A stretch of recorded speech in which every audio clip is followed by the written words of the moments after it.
early on New Year's Day. Most people still in bed, but a few hardy souls up to see the rally off.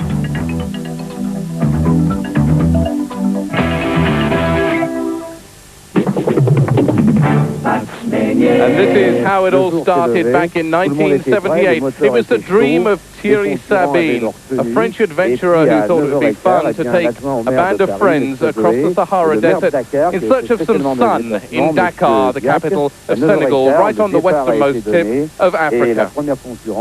Most people thought he was completely nuts, and it was quite a band of men and women that joined him for his adventure. 170 of them started from the Trocadero. This year, 2.5 times as many. And almost 100 reached Senegal at the finish. People competing in their family cars, in their farm wagons. On two-wheel bikes they'd use for general off-roading, putting them to the test in the Sahara Desert, the world's largest. Hubert Auriol was one of the stars of the early years, winning on his BMW motorcycle. And as he became well known, so did the event, and more manufacturers joined, BMW getting a lot of good publicity out of the early years. Hubert Auriol, a very young Hubert Auriol there, now the rally organizer. Even 4 years on, the motley crew of very odd vehicles competing looks more like wacky races and Penelope Pitstop competing than it does an out-and-out rally.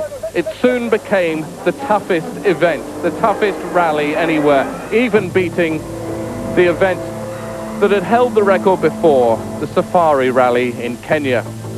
With the adventure, with the strains and with the stresses, came the dangers too, and the Dakar soon became well known for the toll it took, both human and mechanical, in the Sahara Desert.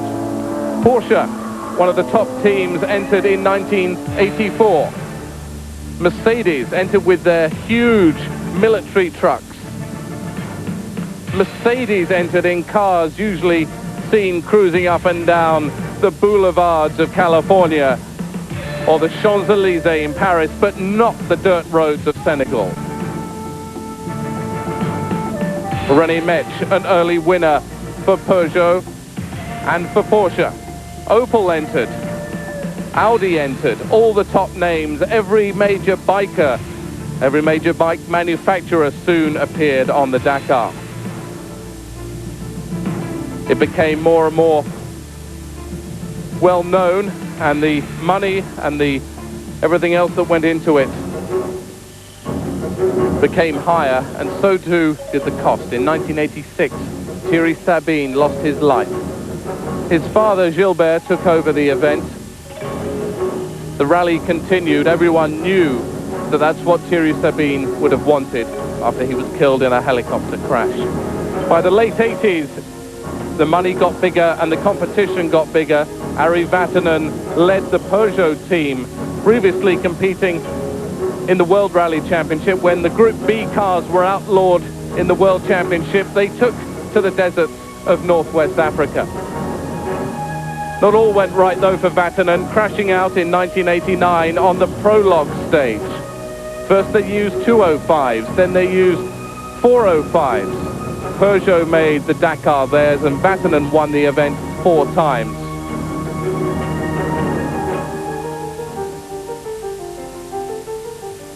By the 90s, the Dakar took on that 90s feel.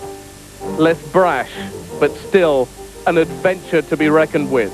Even Peugeot get lost in the dunes, but they made it a 1-2-3, Vatanen leading home the team in 1990.